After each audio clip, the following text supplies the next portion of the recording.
இனிமே கண்ணை மூடிட்டு கடலை எண்ணெய் வாங்கலாம். ஏன்னா மந்த்ரா கடலை எண்ணெய் இதயத்தின் தயாரிப்பு. வறுக்க பொரிக்க ஏன் எல்லா சமையலுக்கும் மந்த்ரா தான். மந்த்ரா கடலை எண்ணெய், அபார ருசி, ஆரோக்கியமான உடல் நலம்.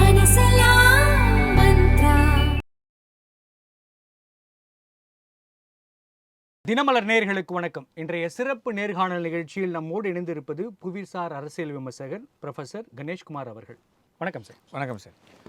சார், இந்த ஈரான், ஈராக், அமெரிக்கா அப்படின்னு நிறைய விஷயங்கள் இன்வால்வ் ஆகியிருந்தாலும் இந்த போர் எதற்காக அப்படிங்கிற கேள்வி இருக்குது. இஸ்ரேலுக்கும் ஈரானுக்கும் அமெரிக்காவுக்கும் இந்த போர் ஆரம்பித்திருக்கிறது.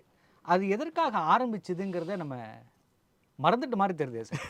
மறக்கலாம் இல்லை. 1979 ஈரானில் ஒரு ரெஜிம் சேஞ்ச் நடக்குது. அதாவது முன்னாடி இருந்த அரசர் ஷா பல்லவி அப்படின்றவர் அவருடைய ஆட்சியை கவிழ்த்து விட்டு ஆயட்டோலா ரோஹல்லா கோமேனி அப்படின்ற ஒருத்தர் ஆட்சியில் உட்கார்றார். அதுக்கப்புறமா ஃபாலோ பண்ணி அவருடைய ஆட்சி அப்போத்துலேருந்து அதுக்கு முன்னாடி அமெரிக்காவோடைய கண்ட்ரோலில் ஈரான் இருந்தது.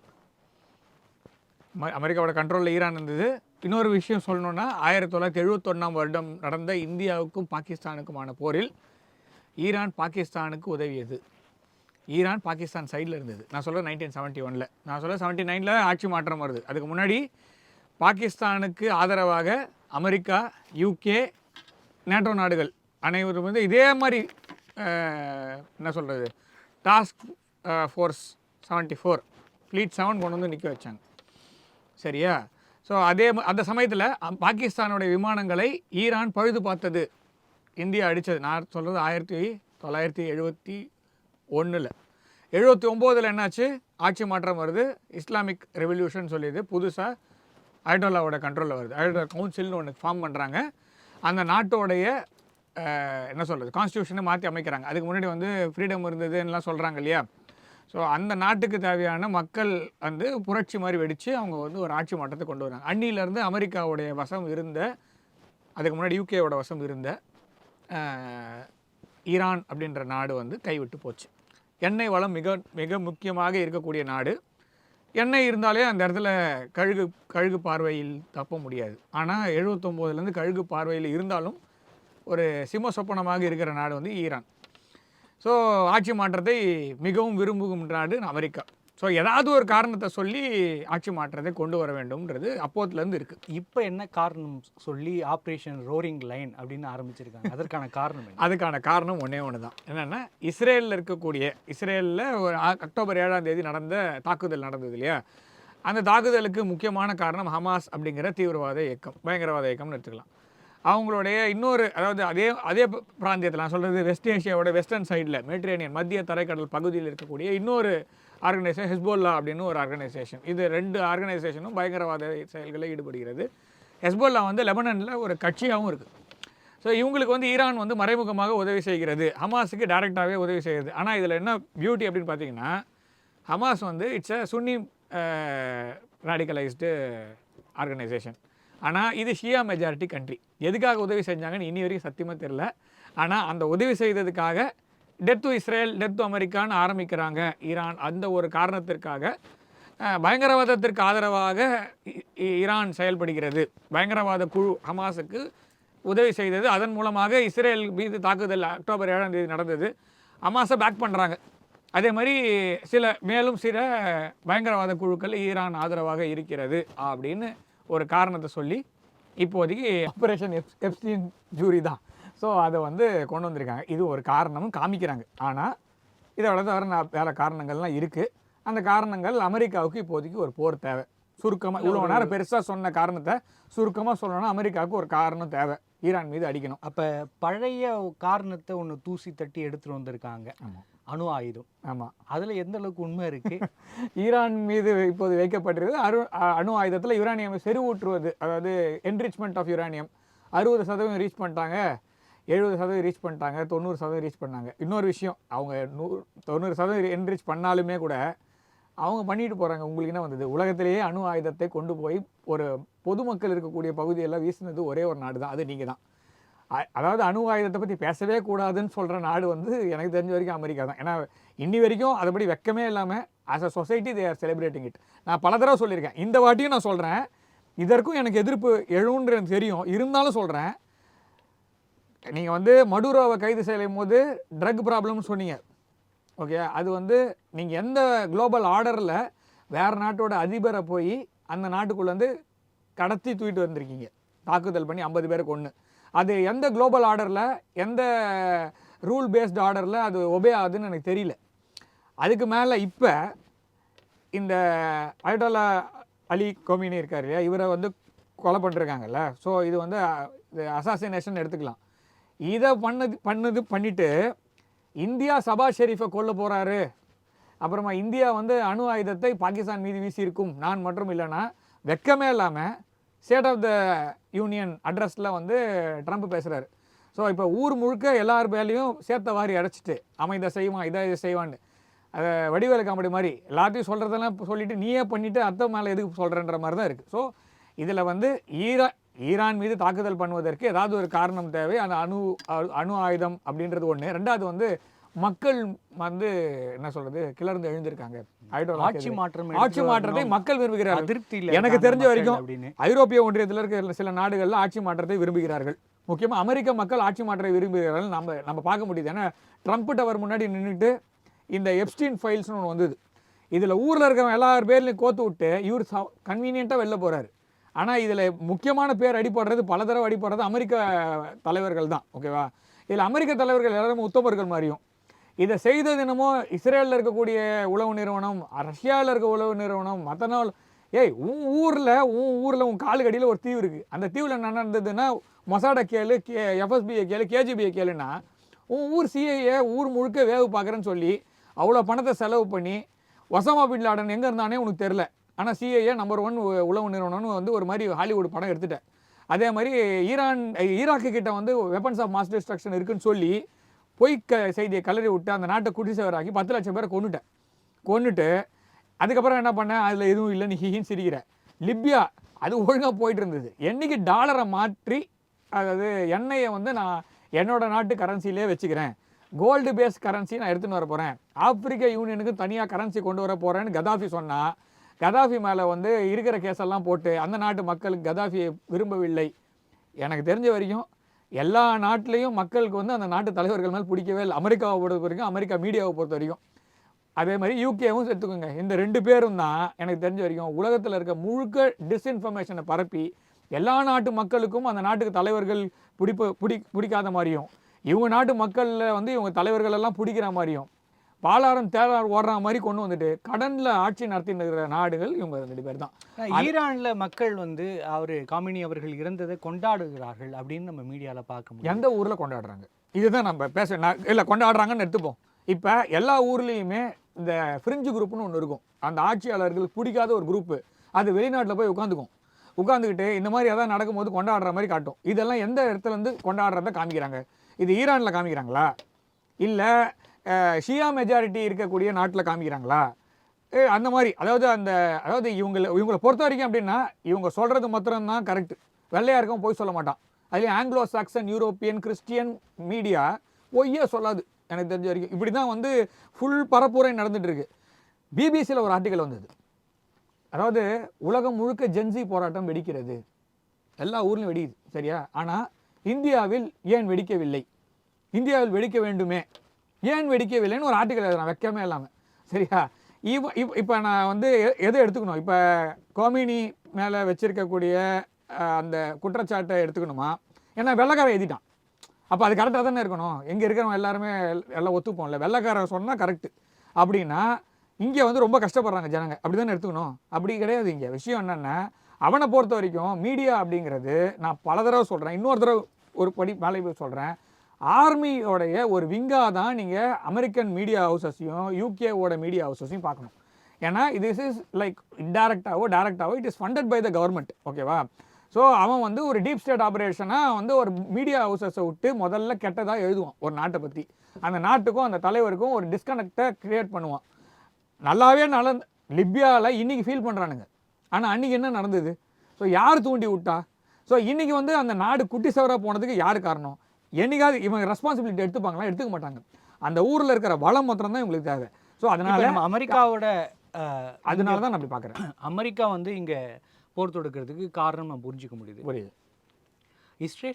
இஸ்ரேல் தான் சொன்னேனே, இஸ்ரேல் வந்து அவங்க டெத் டு இஸ்ரேல் ஆரம்பிக்கிறாங்க. இன்னொன்று வந்து பாலஸ்தீனுக்கு ஆதரவாக இருக்கக்கூடிய எல்லா நாடுகள்லையும் ஈரான் ஒரு முக்கியமான நாடு. அந்த பாலஸ்தீனில் வந்து அடக்குமுறையை இஸ்ரேல் கையாளுகிறதுன்றதுனால பாலஸ்தீனில் இருக்கக்கூடிய மக்களுக்கு உதவி செய்கிறதுல முக்கியமாக நிறைய ஃபண்ட் பண்ணுறது. அவங்கள பொறுத்த வரைக்கும் பாலஸ்தீன் அப்படிங்கிறது வந்து ஒரே நாடு.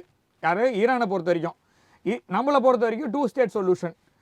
அதே மேற்கு உலக நாடுகளில் வந்து பாலஸ்தீனை வந்து ரெண்டாக பார்க்குறதுக்கு சில நாடு இருக்குது. இஸ்ரேல் மட்டுமே நாடு, பாலஸ்தீன் இல்லாத. அதாவது இப்போ நீங்கள் வந்து செத்தியரி போட்டிங்கன்னா 2 நாடு சொல்யூஷன் அப்படிங்கிறது ஒரு சில நாடுகளும், இஸ்ரேலை வந்து ஆக்குப்பயர் சொல்கிறதுக்கு ஒரு ஸ்டேட்டும், பாலஸ்தீன் ஆக்குப்பயர் ஸ்டேட்டு சொல்கிறதுக்கு ஒன்று இருக்குது. ஸோ இப்போ அதாவது பாலஸ்தீனில் இருக்கக்கூடிய மக்களுக்கு உதவி செய்கிறதுக்கு பணம் கொடுக்குறாங்கனாலும் அங்கே இருக்கக்கூடிய கிளர்ச்சியாளர்கள் அவங்க வந்து பயங்கரவாத செயலில் ஈடுபடுறாங்க. அவங்க அது இல்லைன்னு நான் சொல்லலை. அதாவது நம்மளை பொறுத்த வரைக்கும் இஸ்ரேலுக்கும் நாடு வேணும், பாலஸ்தீனுக்கும் ஒரு நாடு வேணும். இந்தியாவுடைய அந்த ஸ்டாண்டில் எந்த ஒரு மாற்றமும் இல்லை.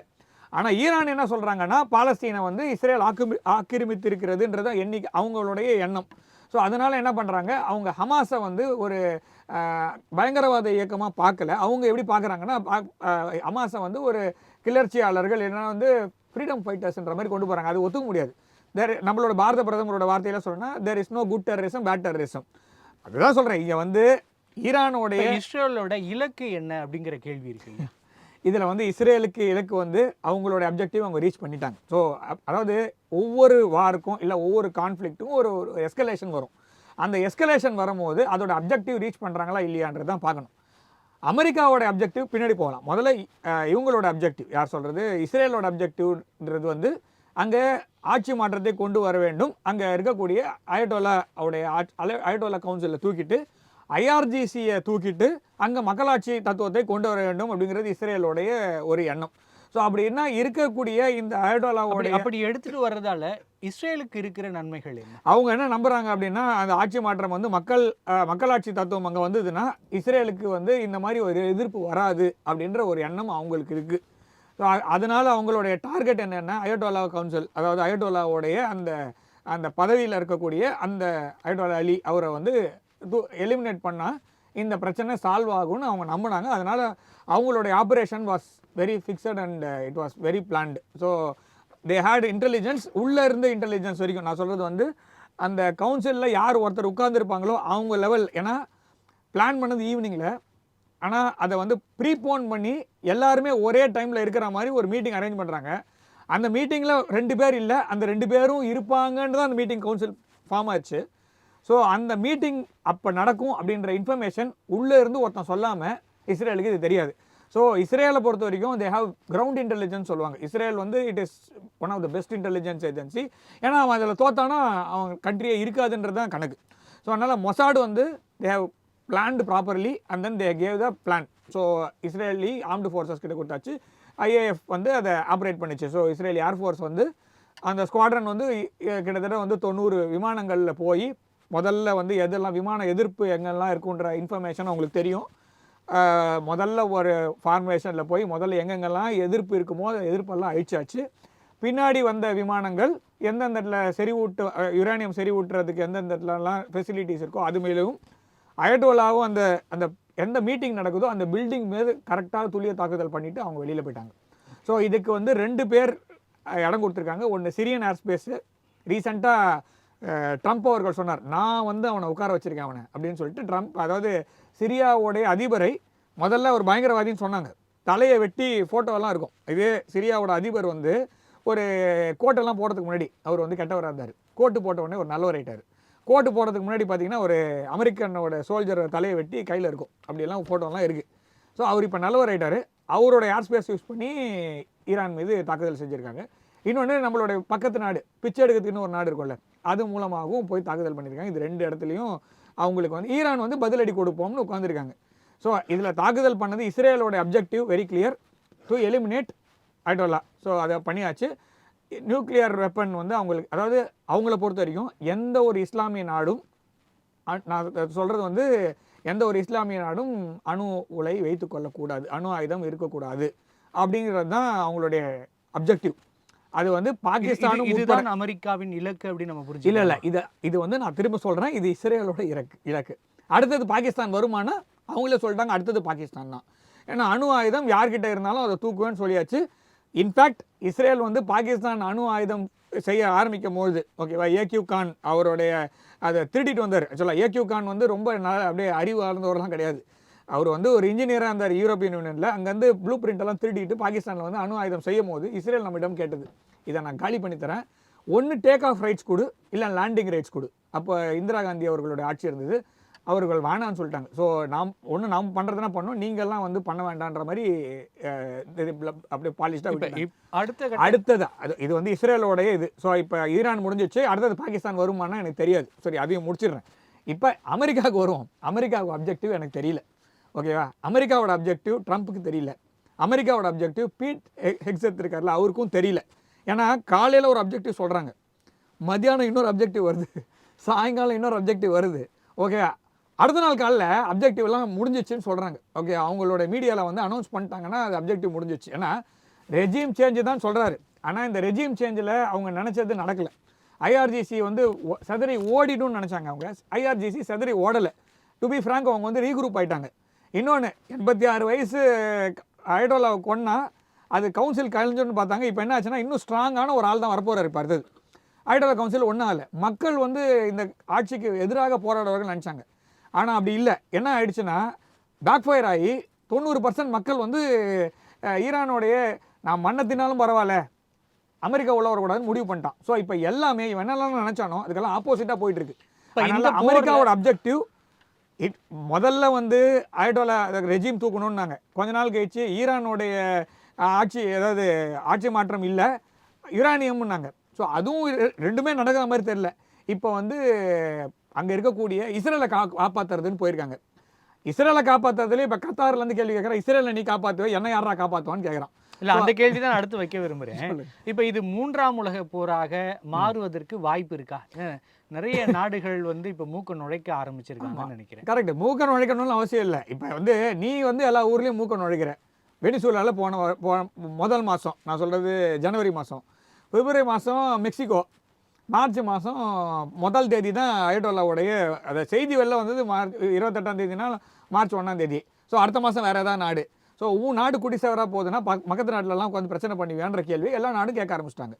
ஸோ உங்கள் ஊரில் பிரச்சனை வருது, ஊரில் கடனை வாங்கி ஆட்சி பண்ணுற 38 ட்ரில்லியன் கடன் கட்ட முடியல அப்படின்றதுனால வளைகுடா நாட்டில் ஒழுங்காக வளர்ச்சி போயின்னு இருந்தது. அவன் இப்போ தான் தலையெடுக்கிறான். சண்டையெல்லாம் போட்டு முடித்து ஆயில் வந்து கண்டுபிடிச்சது லக்கீலி. அந்த ஆயிலை விற்று பணத்தை வாங்கி இன்றைக்கி தான் வந்து ஓரளவுக்கு அவங்க வந்து ஒரு லைட்டை பார்க்குறாங்க. இந்த சமயத்தில் ஒருத்தருக்கு ஒருத்தர் மூட்டி விட்டு நீ வந்து இஸ்ரேலை காப்பாற்றுறேன்னு சொல்கிற, அப்புறமா உனக்கு பேஸ், அதாவது எந்த ஒரு நாடாக இருந்தாலும் அந்த நாட்டில் ஒரு பேஸ் வைக்கிறதுக்கு அலோவ் பண்ணுறது எதுக்காகனா, தனக்கு ஒரு பிரச்சனை வந்ததுன்னா அந்த பிரச்சனையை காப்பாற்றுவதற்காக நீங்கள் பேஸ் வச்சுக்கோங்கன்னு சொல்கிறாங்க. சரியா? இந்த பேஸ் வச்சுக்கிறதுக்காகவே அந்த நாட்டு மேலே உலகாட்டு காட்டுறான் அப்படின்னா அந்த மக்களுக்கு ஒரு கேள்வி வருமா வராது கண்டிப்பாக. எந்த நாடாலும் இப்போ கட்டார் கேள்வி கேட்குறான், யூஏஇ கேள்வி கேட்குறான், பஹ்ரைன் கேள்வி கேட்குறான், குவைட்டு கேள்வி கேட்குறான், எல்லாருமே கேள்வி கேட்குறான். நீ என் ஊரில் பேஸ் வச்சுருக்க, ஆனால் அடி உழுறது எனக்கு தான் உழுது. நீ வந்து இஸ்ரேலையும் காப்பாற்றின மாதிரி தெரியல, என்னையும் காப்பாற்றின மாதிரி தெரியல, நீ இங்கே ப்ரெசன்ஸ் இருக்கிறது எதுக்காகன்ற கேள்வியை அந்த நாடு வளைகுடா நாட்டு மக்கள் கேட்க ஆரம்பிச்சிட்டாங்க. ஸோ இதில் வந்து எல்லா நாடுகளுமே இங்கே பிரச்சனை மாற்றுறது ஏன்னா இது ஹப்பு.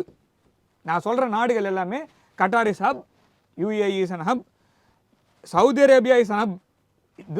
அதாவது சவுதி அரேபியாவை நான் வந்து 51வது அமெரிக்க மாநிலமாக தான் பார்க்குறேன். நான் திரும்ப சொல்கிறேன், கனடா கிடையாது 51வது மாநிலம். சவுதி அரேபியா 1945 ஒரு கப்பலில் வச்சு தன்னுடைய கிச்சனை தாரவாத்து கொடுத்துருச்சு. ஓகேவா? சவுதி அரேபியாவோட அரசர் வந்து எழுதி கொடுத்துட்டார், என் நாட்டை நீ பார்த்துக்கோ, ஆயிலை நான் பார்த்துக்கிறேன்ட்டு. ஸோ அந்த டீலிங்கில் தான் இவங்க கொடுத்தாச்சு. 51வது மாநிலம் 1945 ஆயிடுச்சு. ஸோ 73 74 அது இன்னும் நல்லா சீல் அடித்து இந்தா நீயே வச்சுக்கோன்ற மாதிரி கொடுத்தாச்சு. அதனால் அந்த நாட்டிலையும் ஹப்பாக இருந்தாலும் அது அமெரிக்காவோட கண்ட்ரோலில் இருக்குது. இந்த மொத்த அழுத்தத்துக்கும் காரணம் யாருன்னு பார்த்தீங்கன்னா சவுதி அரேபியா தான். ஏன்னா இந்த கப்பல்லாம் கொண்டு வந்து நிறுத்திட்டு அமெரிக்கா அடிக்கலாமா வேணாமா 2 வாரமாக உட்காந்துருக்காங்க. சவுதி அரேபியா இதுக்கு மேலேயும் அந்த வடிவேலு டீ காமெடி மாதிரி, ஸோ மனசு நெருடுது, அவன் கால் மேலே கால் போட்டு உட்காந்துருக்கான், ஒரு தடவையாவது நீ கால் மேலே கால் போடுன்னு சொன்னதுனால ஆரம்பித்தது தான் அது. நீ ஒரு அடையாளத்துக்குன்னா ஒரு குண்டு போடணும் அப்படின்னு சொல்லிட்டு சவுதி அரேபியா ப்ரெஷர் போடுது. ஏன்னா அவங்களுடைய ப்ரெஷர் வந்து சவுதி போட்ட ப்ரெஷரை அமெரிக்கா கேட்டு தான் ஆகணும். ஏன்னா oil one of the biggest oil companies வந்து அராம்கோ. அந்த கம்பெனி வந்து சவுதி அரேபியாவில் இருக்குது. ஆயில் கண்ட்ரோல் பண்ணுறதுக்கு அவங்களுடைய உதவி தேவை. ஸோ அப்போ என்ன பண்ணுறான், சவுதி அரேபியா ப்ரெஷர் போடுறான், டைரெக்டாவோ இன்டைரக்டாவோ நீ ஒரு தாக்குதல் பண்ணுன்னு. சவுதி அரேபியா போட்ட ஆர்டரை எடுத்துக்கிட்டு ட்ரம்ப் வந்து கெஞ்சிட்டு இருக்காரு இஸ்ரேல் கிட்ட 3 நாள் 4 நாளாக. நீ முதல்ல தாக்குதல் பண்ணால் அப்புறமா நான் போய் தாக்குதல் பண்ணுறேன், ஆனால் முதல்ல நான் தாக்குதல் பண்ண மாட்டேன். ஏன்னா இன்னைக்கு வரைக்கும் பீட் ஹெக்ஸித்தும் சரி ட்ரம்ப்பும் சரி உத்து ஒரு வார்த்தையை திரும்ப சொல்லியிருக்காங்க. 100 தடவை சொன்னால் போய் உண்மையாயிடும்னு நினச்சிட்டு இருக்காங்க. நாங்கள் இந்த போரை ஆரம்பிக்கவில்லை, நாங்கள் பதிலடி கொடுத்தே தீரும். நீ ஆரம்பிக்காமல் யார் ஆரம்பித்தா? ஸோ இஸ்ரேலை எதுக்காக முன்னாடி தள்ளுறாங்க அப்படின்னா, இப்போ இந்த வார்த்தை வந்து தெரியுமா, நாங்கள் ஆரம்பிக்கலை, அவங்க தான் திருப்பி ஆரம்பித்தாங்கன்னு. ஸோ இந்த பேஸும் அடி. ஸோ இப்போ இந்த மக்கள், இப்போ இங்கே இருக்கக்கூடிய மக்கள் ஒரு சேஃபான ஒரு டெஸ்டினேஷன் தான் இந்தியாவில். அடுத்த கேள்வி அங்கே தான் இருக்குது. இப்போ இந்த பேஸில் இருக்கிற நாடுகள்லாம் அங்கே தாக்குதல் நடத்திட்டு இருக்காங்க, நம்ம பார்க்குறோம். இதற்கு பாதுகாப்பு தர வேண்டிய அமெரிக்கா எதுவும் தரல. அதை விட இன்னொரு விஷயம் ஃப்ரெண்ட்லி ஃபயர். ஆமாம், அதை நீங்கள் பார்த்துருப்பீங்கன்னு நினைக்கிறேன். அதில் கூட இது ஃப்ரெண்ட்லி ஃபயர் தானா இல்லை வெறுப்பில் ஏதாவது சுட்டுட்டாங்களா? கேள்வி இருக்கு இல்லையா? ரெண்டுமே இருக்குது. இதில் இன்னொரு விஷயம், ஒரு அதாவது ஆணாதிக்க உலகம்னு சொல்கிறதுல அந்த 2 பைலட்டையும் பார்த்ததில் ஆணாய பிறப்பதற்கு அப்படின்னு சொல்லிட்டு நிறைய ஒரு மீம்ஸ் எல்லாம் போடுவாங்க. உண்மையிலேயே அந்த மாதிரி தான் இருக்குது. 2 பைலட்டு, ஒரே யூனிஃபார்மு, ஒரு ஆண் ஒரு பெண், 2 பேர் எப்படி நடத்துகிறாங்கன்ற விதமே வித்தியாசமாக இருக்குது. அது ஃப்ரெண்ட்லி ஃபயர் தான் சொல்கிறாங்க, ஆனால் அதுக்கான காரணம் வந்து தெரியல. ஸோ நீங்கள் நினச்சி பாருங்கள், அந்த ஊரில் மொத்தமாக இருக்கிற ஏரியாவே சின்ன நாடுகள். நான் சொல்கிறது வந்து சவுதி அரேபியாவை விட்டுட்டிங்கன்னா மிச்சம் எல்லாமே சின்ன நாடுகள். அவங்கெல்லாம் வந்து ஸ்மால் ஸ்டேட் சர்வைவல் வந்து ஸ்மார்ட் ஸ்டேட் சர்வைவலாக மாற்றிருக்காங்க. ஸோ அந்த மாதிரி இருக்கக்கூடிய நாடுகளில் ஒரு நாள் அந்த நாடு முடங்குச்சுனாலோ, அவங்களோட முக்கியமான கிரிட்டிக்கல் இன்ஃப்ராஸ்ட்ரக்சர் அடி வாங்குச்சுனாலோ அவங்க எங்கே போவாங்க? அங்கே இருக்கக்கூடிய வேலை செய்யக்கூடியவர்கள் அதாவது எங்கே போவாங்க? இப்போ கட்டார் மாதிரி நாடு, கட்டாரில் வந்து 40% இந்தியர்கள். நான் சொல்கிறது கட்டாரோட டோட்டல் பாப்புலேஷன் 100 பேர் இருக்காங்கன்னா 40 பேர் இந்தியன்ஸ் இருக்காங்க. யூஏஇயில் 30-35% இந்தியர்கள். நான் சொல்கிறது டோட்டல் பாப்புலேஷனில். ஸோ அவங்கெல்லாம் என்ன பண்ணுவாங்க? பிலிப்பினோஸ் இருக்காங்க, ஸோ சைனீஸ் இருக்காங்க, ஜாப்பனீஸ் இருக்காங்க, உங்கள் அமெரிக்கன்ஸாக இருக்காங்க. ஸோ நீ அமெரிக்கன்ஸ் எல்லோரும் ஒரு நீங்கள் கணிசமான அமௌண்ட்டு தான் இருக்கீங்க, நீங்கள் கிளம்பி போயிடுவீங்க. 1 கோடி பேர் இருக்காங்க இங்கே இந்தியன்ஸு. 1.2 crore பீப்புள் எக்ஸ்பெக்டட் இங்கே இருக்காங்க, இந்த பகுதியில் பிராந்தியத்தில் இருக்காங்க. எப்படி தூக்கிட்டு வருவீங்க? நீங்கள் விமானத்தில் எடுத்துகிட்டு வர முடியாது, கப்பல் எடுத்துகிட்டு வர முடியாது. இவ்வளோ பேரை சேஃபாக வச்சுக்கிறதுக்கு தான் அந்த இடத்த க்ரியேட் பண்ணியிருக்காங்களே தவிர இவங்களுடைய ஒரே ஒரு என்ன சொல்கிறது ஒரு மிஸ்கால்குலேஷன். ஏன்னா எப்போவுமே இதை மிஸ்கால்குலேஷன் சொல்லுவாங்க. ஒரு மிஸ்கால்குலேட்டட் மூவ்னால இத்தனை பேர், ஈரான் மக்களுக்கும் பிரச்சனை, சவுதி மக்களுக்கும் பிரச்சனை, யூஏஇ, கட்டார், பஹ்ரைன், ஒமான் எல்லாம் மொத்த பேரும் அந்த ஃபுல் ஏரியா, குவைட்டு, ஈராக்லாம் எரியுது. ஈராக்கில் இருக்கக்கூடிய அந்த என்ன சொல்கிறது எம்பசி, குவைத்தில் இருக்க எம்பசி, பஹ்ரைனில் இருக்கிறது மொத்தம் அமெரிக்கன் அசட்ஸ் எல்லாத்தையும் தூக்குறேன்னு சொல்லிட்டு அவன் ஈரான் வந்து ஒன்று தான், எப்படின்னா நான் போகிறேன்னா நீயும் கூட வாணுவான். அந்த மாதிரி தான் அவன் ஆக்ஷன் எடுத்து. அதை தாண்டி சீனா வந்து ஆதரவு தெரிவித்திருக்கிறார்கள். அப்போ அது மேற்கோள் காட்டி ரஷ்யாவும் மற்ற நாடுகளும் உள்ளே வர்றதுக்கான வாய்ப்புகள் இருக்குது. இப்போ ஜப்பான் உள்ளிட்ட நாடுகள்லாம் அடுத்தடுத்த கருத்துக்களை தெரிவித்தே இருக்காங்க. அப்போ இது 3ஆம் உலகப் போருக்கு நகர்ந்து விடுமா அப்படிங்கிற கேள்வி இருக்கு இல்லையா? இல்லை, இது 3ஆம் உலகப் போருக்கெல்லாம் நகராது. இது ஒரு பிராந்திய போராக உருவெடுக்காமல் இருப்பதற்கு தான் இந்த ஆக்ஷன்லாம் எடுக்கிறாங்க. இது பிராந்திய போராக ஆயிடுச்சானா ஆல்ரெடி ஆயிடுச்சு. ஏன்னா ஈரான் மீது ஒரு நாடு தாக்குதல் பண்ணுது, அதை தொடர்ந்து பேக்கப் பண்ணுறதுக்காக அமெரிக்கா உள்ளே போச்சு. 2 நாடுகள் தான் ஈரான் மீது தாக்குதல் பண்ணிச்சு. ஆனால் ஈரான் என்ன பண்ணுச்சுன்னா சுற்றி இருக்கக்கூடிய 8 நாடுகள் மீது தாக்குதல் பண்ணிச்சு. எல்லா இடத்துலையும் முதல்ல தாக்குதல் பண்ணும்போது we will target only American lands. So இப்போ ஒரு நாட்டோடைய தூதரகம் இருக்குன்னா அந்த நாடுன்னு கணக்கு. இப்போ நீங்கள் வேற ஒரு நாட்டோட தூதரகத்துக்கு போனீங்கன்னா அந்த நாட்டில் இருக்கிற மாதிரி தான் கணக்கு. அப்படி இருக்கும்போது அமெரிக்காவோடைய அசட்ஸ் எல்லாம் இதெல்லாம் இருக்கும், அதெல்லாம் அமெரிக்கான்னு தான் நீங்கள் எடுத்துக்க முடியும். அதை முதல்லேருந்தே சொல்லியிருந்தாங்க, நாங்கள் வந்து நீங்கள் சொல்கிற மாதிரி பசிபிக் ஓஷனுக்கும் அட்லாண்டிக் ஓஷனுக்கும் நடுவில் இருக்கிற மெக்சிகோவுக்கு மேலே கனடா கீழே வந்து தாக்கணும்னு அவசியம் இல்லை. ஊரை சுற்றி இடம் போட்டு வச்சுருக்கேன், 800 இடத்துல பேஸ் வச்சுருக்கேன், எந்த பேஸ் அடித்தாலும் அமெரிக்கா வச்ச மாதிரி தான் கணக்குன்னு முன்னாடியிலேருந்தே சொல்லிட்டு இருக்காங்க. இப்போ எல்லா இடத்துலையும் அடித்தாச்சு. ஸோ ஒரே நாடு இப்போ 8 நாடுகளில் இருக்கக்கூடிய முதல்ல அமெரிக்கன் பேஸ் அடிக்கும் போது அது பிராந்திய போராக மாறவில்லை, அது 2 நாடுகளோட போர் தான். ஆனால் நேற்று நடந்த எஸ்கலேஷன் பார்த்தீங்கன்னா ஆராம்கோவை தாக்கியிருக்காங்க. உலகத்தோட மிகப்பெரிய சுத்திகரிப்பு ஆலை அந்த இடத்துல இருக்குது. உலகத்தோட மிகப்பெரிய எண்ணெய் நிறுவனம் ஆராம்கோ, சவுதி ஆராம்கோ, அது மீது தாக்குதல் நடக்கப்பட்டது. குவைத்தில் இருக்க எம்பசி ப்ளஸ் பாப்புலேஷன் மேலே விழ ஆரம்பிச்சிச்சு. எம்பசி பாகிஸ்தானில் இருக்கக்கூடிய கராச்சியில் இருக்கக்கூடிய ஹை கமிஷனரேட்டை கொளுத்திட்டாங்க. 30 பேர் செத்துருக்காங்க அதில். ஸோ இப்போ அந்த இடத்துல ஒரு புரட்சி அப்படின்னு வெடிச்சு போயிட்டு இருக்குன்னு வச்சுக்கோங்க. ஸோ ஊரை சுற்றி எல்லா இடத்துலையுமே பொதுமக்களும் பாதிக்கப்பட்டிருக்காங்க. அது அமெரிக்கன் அசட்ஸ் மாத்திரம் இல்லாமல் அந்த ஊரோட அசட்ஸும் பாதிக்கப்படுது. நீங்கள் இன்டர்செப்ட் பண்ணும் போது அது ராக்கெட் அனுப்பும் போது தான் எந்த இடத்துக்குன்னு கரெக்டாக அனுப்ப முடியும். அதை இன்டர்செப்ட் பண்ணும் போது அது தலைக்கு மேலே பொத்துன்னு தான் விழும். அது வந்து அது விழும் போது பார்த்து போய் கடலில் விழுலாம் சொல்ல முடியாது. ஸோ இப்போ இஸ்ரேலை நோக்கி ஒரு ஏவுகணை போகுதுன்னா அது யூஏஇலேருந்து இன்டர்செப்ட் பண்ணுறாங்கன்னா அது யூஏ தலையெல்லாம் விழும். ஸோ இது வந்து யூஏஇ மக்கள் எவ்வளோ நாள் ஒத்துப்பாங்கன்னு எனக்கு தெரியல. அதே மாதிரி சவுதி அரேபியாலையும். ஸோ அந்த மாதிரி போகும்போது இது ஆல்ரெடி பிராந்திய போராக யுத்தமாக உருவெடுத்து விட்டது. இப்போ சைனா வந்து என்ன சொல்கிறாங்கன்னா நீங்கள் பண்ணது தப்பு. ஏன்னா வெனிசுலாலேயே அதை பார்த்தாங்க, மெக்சிகோலையும் பார்த்தாங்க, தேவையில்லாத பிரச்சனை பண்ணிட்டு இருக்கீங்க. இதோட இது வந்து ஒரு கேவலமான world order. To be frank, like இந்தியாவும் சேர்த்து தான் சொல்கிறேன். எல்லாரும் உலக குடிமகனாக முதல்ல நம்ம யோசிச்சாலுமே இது தப்பான ஒரு முன்னுதாரணமாக தான். நீ வேணால் பெரிய ஆளாக இருக்கலாம், நீ வந்து அணு ஆயுதத்தை வேறு நாட்டு மேலே போட்ட நாடாக இருக்கலாம், உலகத்தில் நிறைய அணு ஆயுதம் வச்சிருக்கிற மாதிரி இருக்கலாம், திரும்ப போடுறதுக்கு தயாராக கூட இருக்கலாம். ஓகேவா? அது தெரியும், போரை நிறுத்துறேன்னு சொல்லிட்டு அணு ஆயுதத்தை போட்டால் கூட போடுவாங்க. அதையும் அவங்க கொண்டாடுவாங்க. அந்த மாதிரி ஒரு சொசைட்டினா அவங்க இருக்காங்க. ஏன்னா எதிர்த்து கேட்கறதுக்கு ஒருத்தர் கூட கிடையாது அமெரிக்காவில். ஸோ அப்படி இருக்கும்போது அது உலக யுத்தமாக உருவெடுக்கிறதுக்கு 2-3 பேர் வந்து வாயை திறந்தாங்கன்னா நின்றுடும், அது போகாது. இந்தியா இது வரைக்கும் அமைதி காக்கிறதுக்கான ரீசன் வந்து ஏன்னா 2 பக்கமே ப்ராப்ளம் இருக்குது. அதனால் இந்தியா வந்து 2 சைடு எடுக்கல. ஆனால் சைனா ஏன் எடுக்கிறாங்கன்னா சைனாக்கு மிகப்பெரிய ஆயில் சப்ளையர் வந்து ஈரான். ஸோ அந்த பெர்ஷியன் கல்ஃப் வழியாக வரணும். இன்னொன்று ஹார்மோஸ் ஸ்ட்ரைட்டை மூடிட்டாங்க, ஈரானுடைய கண்ட்ரோலில் இருக்குது. அது மொத்தம் ஒரு 30 கிலோமீட்டர் இருக்கக்கூடிய ஒரு குறுகிய பாதை. ஸோ உலகத்தோட எண்ணெய் வர்த்தகம் 20% அது வழியாக தான் வருது, உலகத்தோட எண்ணெய் வர்த்தகம். ஸோ அப்படி இருக்கும்போது அது சைனாக்கு அடி வாங்கும், ரஷ்யாவுக்கு அடி வாங்கும், இந்தியாவுக்கு அடி வாங்கும், பல நாடுகளுக்கு அடி வாங்கும் அந்த இடத்துல. இப்போ ஆல்ரெடி பார்த்தீங்கன்னா யூகேவோடைய ஆயில் வந்து 50%, 55% ஒரே நாளில் உயர்ந்திருக்கிறது. ஸோ அதனால் அவன் பர்ஸை கடிக்குதுன்னு அவன் உள்ளே வரான். ரஷ்யா முன்னாடியே சொல்லிட்டாங்க, அயடோலாவுக்கு பாதுகாப்பு அளிக்கிறதுக்கு ரஷ்யா ரெடியாக இருந்தது. அதே மாதிரி அவங்களோட வான் பாதுகாப்பை நாங்கள் உறுதி செய்கிறோம்னு சொன்னாங்க. ஈரான் தான் வந்து வேணாம் நாங்களே பார்த்துக்கிறோம் சொல்லி சைனாவுடைய பாகிஸ்தானுடைய வீழ்ச்சி காரணமாக இருந்து அதே உபகரணம் சைனா எங்களுக்கு கொடுக்குறாங்க, சீப்பாக கொடுக்குறாங்கன்னு வாங்கி வச்சாங்க. சீப்பாக போட்ட பிளான சீப்பை வச்சு முடிச்சுட்டு போயிட்டாங்க. அவ்வளோதான். பாகிஸ்தானுக்கு அடுத்த கேள்வி, முக்கியமான கேள்வி இருக்குது.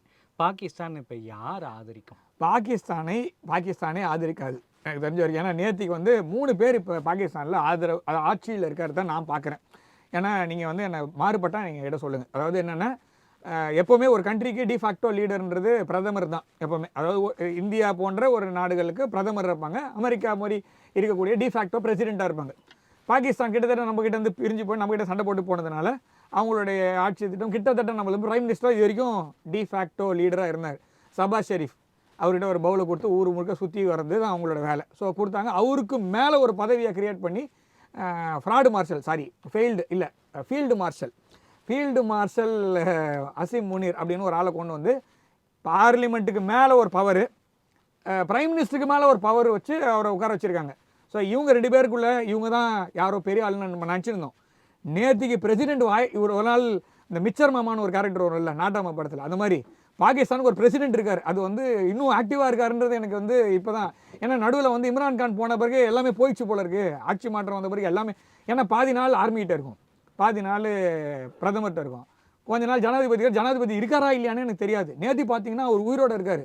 அவர் ஒரு வார்த்தையும் பேசுகிறார், என்னென்னா இந்தியாவோடு நாம் அமைதி ஏற்படுத்த வேண்டும். ஸோ அப்போ இப்போ 3 பேர் 3 விதம் பேசின்னு இருக்காங்க.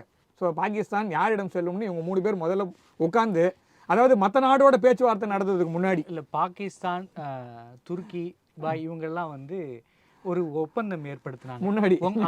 உங்க மேல தாக்குதல் நடத்தினா அது எங்க மேலேயே தாக்குதல் நடத்துற மாதிரி அப்படின்னு ஒரு முடிவு எடுத்தாங்க. இப்ப சவுதி மேல தாக்குதல் நடத்தியிருக்காங்க. இப்ப பாகிஸ்தான் யாருக்கு சப்போர்ட் பண்ணும்? அதான் பாகிஸ்தான் மீதும் தாக்குதல் நடந்திருக்கு. இங்க ப்ராப்ளம் என்னன்னா சவுதி மேலேயும் தாக்குதல் பண்ணியாச்சு, பாகிஸ்தான் மேலே ஆப்கானிஸ்தான் விட்டு தாக்குதல் பண்ணியிருக்காங்க. இப்போ அமெரிக்கா என்ன பண்ணியிருக்காங்கன்னா ஆப்கானிஸ்தானுக்கு ஒரு ஃப்ரீ ஹேண்ட் கொடுத்துருக்காங்க. அந்த சைடில் என்னென்னா பாகிஸ்தானை கொஞ்சம் பிஸியாக வச்சுக்கோ. ஸோ ஏன்னா ஈரான் சைடில் எடுக்கிற, அதாவது பாகிஸ்தானை மாதிரி ஒரு தகாத ஒரு நாடு அப்படின்றது வந்து பார்த்திங்கன்னா கிடையவே கிடையாது. ஏன்னா ஈரான் வந்து ஷியா நாடு, இவங்க வந்து சுன்னி. இல்ல உங்களுக்கு தெரியும் சார், அந்த உடன்படிக்கை ஏற்பட்ட உடனே இந்தியாவில் இருக்கிறவங்க நிறைய சொன்னாங்க, பாருங்க சவுதி அரேபியாவோட நம்ம வந்து இணக்கமாக இருக்கிறோம், இதுக்கப்புறம் நம்ம பாகிஸ்தானை ஏதாவது ஒண்ணுன்னா அங்க இருக்கிற இந்தியர்கள் பாதிக்கப்படுவார்கள், நிறைய அந்நிய செலாவணியிலிருந்து நிறைய விஷயங்கள் சிக்கல்கள் ஏற்படும் அப்படின்னு இருக்காரு. இப்ப எந்த சிக்கல் ஏற்பட்டாதானே அடுத்தது நாம போகும்போது அந்த சிக்கல் திருப்பி ஏற்படும். கரெக்ட். இப்ப வேடிக்கை பார்த்தாங்கன்னா ஏற்கனவே அந்த உடன்படிக்கை நீர்த்து போய்விட்டது தானே பார்க்க முடியும். அந்த உடன்படிக்கையே ஐவாசி தான். ஆக்சுவலாக இங்கே என்ன ப்ராப்ளம்னா, A4 ஷீட் வேஸ்ட்னு யோசிக்கலாம். இல்லை இங்கே ப்ராப்ளம் என்ன நான் சொல்கிறேன், அந்த சமயத்தில் அவங்களுக்கு வந்து அணு ஆயுதம் இருக்கு இல்லையா, பாகிஸ்தான் ஒரு அணு ஆயுத நாடு. ஆப்ரேஷன் சிந்தூர் போது அது நடக்கும் போதே நம்ம சொன்னது என்னென்னா, பாகிஸ்தான் அணு ஆயுத நாடாக இருப்பதற்கான தகுதியை இழந்து விட்டது. ஸோ ஒரு கார் வந்து ஒருத்தன் கிஃப்ட் பண்ணுறான்னு வச்சுங்களேன், ஸோ அந்த காரை வச்சுக்கிற அளவுக்கு நம்மளுக்கு கெப்பாசிட்டி இருக்கான்னு பார்க்கணும். ஒருத்தன் வந்து ரோட்டில் சும்மா உட்காந்துருக்கானா அவனுக்கு போய் ஒரு பென்ஸ் கார் கொடுத்தீங்கன்னு வச்சுங்க, அந்த காரை வேணால் வாங்கி வச்சுக்கலாம், அந்த காரை மெயின்டைன் பண்ணணும், அந்த காருக்கு பெட்ரோல் போடணும், ஒரு தடவை சர்வீஸ் பண்ணி எடுத்தாலே 30,000 40,000 ஆகிடும். அதுக்கு முதல்ல அவன் ரெடியாக இருக்கானு பார்க்கணும். பாகிஸ்தானிடம் அணு ஆயுதம் இருப்பது இது போல தான். யாராவது கிஃப்ட் பண்ணலாம். இப்போ அமெரிக்கா வந்து கிஃப்ட் பண்ணியிருக்கு. டு பி ஃப்ராங்க், அது பாகிஸ்தானோட அணு ஆயுதம் அமெரிக்காவோட அணு ஆயுதம் தான். இல்லை, பாகிஸ்தானை தாண்டி இறுதிக்கு வந்துட்டோம்.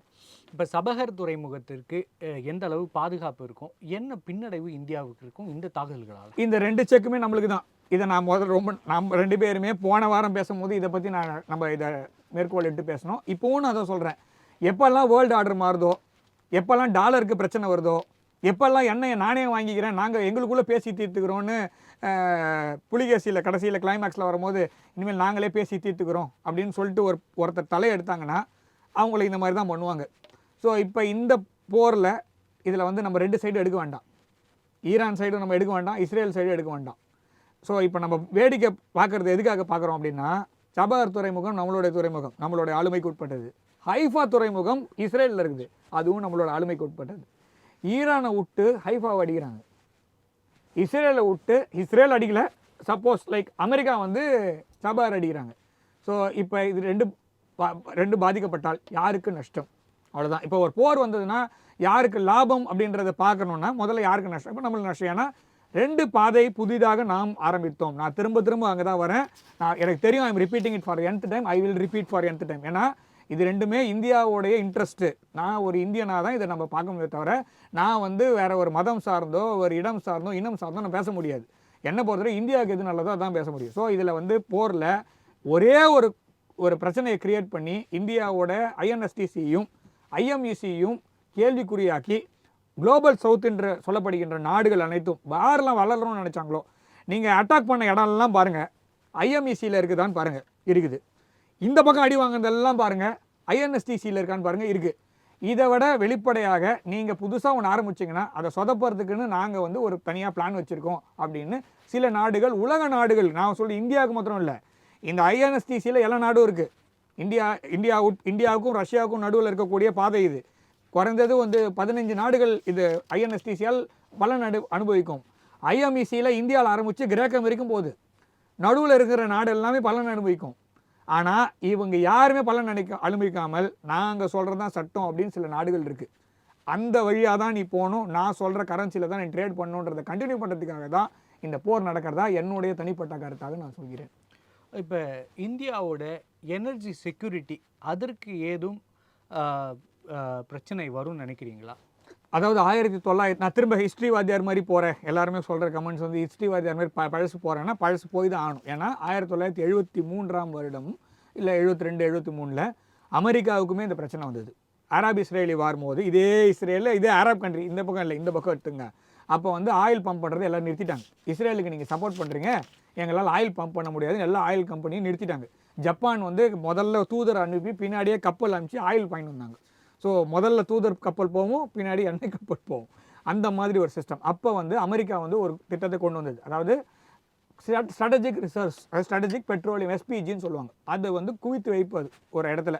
நாடு இந்த மாதிரி உலகம் அசம்பாவம் நடக்கும்போது எண்ணெய் வேணும்னு, அதே மாதிரி இந்தியாவும் தனியாக SPG வச்சுருக்கு. அது வந்து கோவிட் டைம்ஸில் யூஸ் ஆச்சு, சைனாவுடைய அந்த கான்ஃப்ளிக் டைமில் நம்ம யூஸ் பண்ணுறோம். அது தவிர சில நாடுகளோடு நம்ம வந்து கூட்டணி வைத்திருக்கிறோம். அதாவது UAEக்கும் இந்தியாவுக்கும் கூட்டமைப்பு இருக்குது. என்னென்னா 60-40 அக்ரிமெண்ட். UAE வந்து எண்ணெயை ப்ரொடியூஸ் பண்ணோம், சின்ன நாடு நம்மளுடைய, நான் சொல்கிறது ரொம்ப சின்ன நாடு, நம்மளோட தமிழ்நாட்டில் பாதி சைஸ் வச்சுக்கோங்க அந்த நாடு. அவங்க வந்து ஸ்டோர் பண்ண முடியாது. ஸோ இந்தியாவில் கொண்டு வந்து ஸ்டோர் பண்ணிக்கலாம். இந்தியாவோட ரிசர்வ் தனியாக இருக்குது. அது தவிர உங்களுக்கு வந்து யூஏஇயோட ரிசர்வும் நீங்கள் வந்து 60% 100% ஸ்டோர் பண்ணுறீங்கன்னா 60% நம்ம விற்றுக்கலாம், 40% அவங்க விற்றுப்பாங்க. அதுக்கான ரெண்ட்டு வந்து நம்ம கேட்க மாட்டோம். ஸோ அந்த மாதிரி 60-40 அக்ரிமெண்ட்டில் இருக்குது. கிட்டத்தட்ட 70 நாட்களுக்கான கையிருப்பு நம்மளிடம் இருக்கிறது. இன்று வந்து ஆயில் சப்ளை நின்றுச்சுன்னா 70 நாளுக்கு இருக்குது. ஸோ அதை இன்னும் இன்க்ரீஸ் பண்ணுறதுக்கு இன்னொரு ஸ்டோரேஜ் ஃபெசிலிட்டி 3 இடத்துல இருக்குது. இன்னொன்று நம்ம கட்டிகிட்டு இருக்கோம். ஸோ 4 ஸ்டோரேஜ் ஃபெசிலிட்டி வந்துச்சுன்னா ஒரு 90லேருந்து 100 நாட்கள் இல்லை 120 நாட்களுக்கான ஆயில் சப்ளை நம்மக்கிட்ட இப்போதைக்கு இருக்குது. ப்ளஸ் நம்மளுக்கு வந்து ஆல் டைம் வெதர் ஃப்ரெண்டுன்னு ஒருத்தர் இருக்கார். சரியா? ஸோ ரஷ்யா இவன் வந்து ஆயில் வாங்குறது நிறுத்திட்டேன்னு சொன்னாங்கன்னு நான் சமீபத்தில் ரஷ்யன் ஹவுஸ் சென்னை ரஷ்யா இல்லத்தில் வந்து ஒரு நிகழ்ச்சி கலந்துக்கும் போது ரஷ்யன் ஹவுஸோட டேரக்டரே கேட்குறேன், இந்த மாதிரி நிறுத்திட்டீங்கன்னு சொல்கிறாங்கப்பா, எங்களுக்கும் ஒரு நியூஸ் வரல, உங்களுக்கு வந்து தான் கேட்குறேன். ஸோ அந்த மாதிரி இல்லை, இங்கே வந்து அந்த மாதிரி எதுவும் நிறுத்தலை. இந்தியா வந்து இப்போது 20%லேருந்து 40% வரைக்கும் நம்ம வாங்க முடியும். ஸோ அதே காஸ்ட்டில் நம்மளால் வாங்க முடியும், டிஸ்கவுண்டட் ப்ரைஸ்லேயே வாங்க முடியும். ஸோ நம்மளுக்கு எனர்ஜி கிரைசிஸ் இப்போதைக்கு வராது. என்னோட இறுதியான கேள்வி, சுருக்கமான பதில் எதிர்பார்க்குறேன். ஓகே, அடுத்த கட்டமாக துருக்கி அப்படிங்கிற ஒரு வார்த்தையை மட்டும் வைக்க விரும்புகிறேன். ஸோ பாகிஸ்தானுக்கு என்னமோ அதே தான் துருக்கிக்கும். துருக்கி வந்து திருப்பி குரூப்பில் டூப்பு தான், எல்லாத்துலேயுமே சைலண்ட்டாக இருப்பாங்க, எல்லா வாட்ஸ்அப் குரூப்லேயும் இருப்பாங்க, எல்லா குரூப்ஸ்லையும் இருப்பாங்க. துருக்கி வந்து இப்போ ஈரான் கிட்ட பேசிகிட்டு இருக்காங்க, பேச்சுவார்த்தை நடத்த வேண்டும். அதே சமயத்தில் சவுதி அரேபியா கிட்ட பேச்சுவார்த்தை நடத்த வேண்டும். ஒரு விஷயம் வந்து இந்த சமயத்தில் சொல்கிறது என்னென்னா, இப்போ இருக்கிற நிலமையில் ஈரான் வந்து 2-3 பேர் பேச தான் கேட்பான், வேறு யார் பேச்சையும் கேட்கறதுக்கு தயாராக இல்லை. இந்தியா, சைனா, ரஷ்யா, அதுக்கப்புறமா இஸ்லாமிய நாடுன்னு பார்த்தீங்கன்னா துருக்கி, வேறு யார் பேச்சையும், ஒமான் மேபி. ஸோ இவங்க பேச்சை மாத்திரம்தான் அவங்க கேட்குற நிலமையில் இருக்காங்க. மிச்சம் எல்லாருமே, ஏன்னா ஈரானுடைய வார்த்தைகள் சொன்னோன்னா இஸ்லாமிய உலகம் எங்களை கைவிட்டு விட்டது. நீங்கள் இஸ்லாமிய உலகம் சொல்லிட்டு எல்லாம் இங்கே போராட்டம்லாம் பண்ணான்னு சொல்கிறீங்களே, இஸ்லாமிய உலகம்ன்றது நான் சொல்கிறது வந்து மொத்தம் இஸ்லாமிய உலகத்தையும் சொல்கிறாங்க, பாகிஸ்தானையும் சேர்த்து. ஆனால் துருக்கி வந்து அதுலேயும் இருக்குது, இஸ்லாமிய நாடாக இருக்குது, நாட்டோ நாடாக இருக்குது, யூரோப்பியன் யூனியன் நாடாக இருக்குது, பிரிக்ஸில் இன்ட்ரெஸ்ட் இருக்குது. ஸோ இந்த மாதிரி எல்லா லிஸ்ட்லேயும் இருப்பாங்க அவங்க. ஸோ அந்த லிஸ்ட்டில் இப்போ ஈரானோட பேச்சுவார்த்தை நடத்துகிற லிஸ்ட்லேயும் அவங்க இருக்காங்க. ஆனால் இஸ்ரேலோட ஹிட் லிஸ்ட்லேயும் இருக்குது. நன்றி சார். நம்முடைய நேர்காணலில் கலந்து கொண்டு பல்வேறு கருத்துக்களை நம்மோடு பகிர்ந்து கொண்டமைக்கு நன்றி. ஜெயின் சார். மற்றும் ஒரு நிகழ்ச்சியில் சந்திக்கலாம்.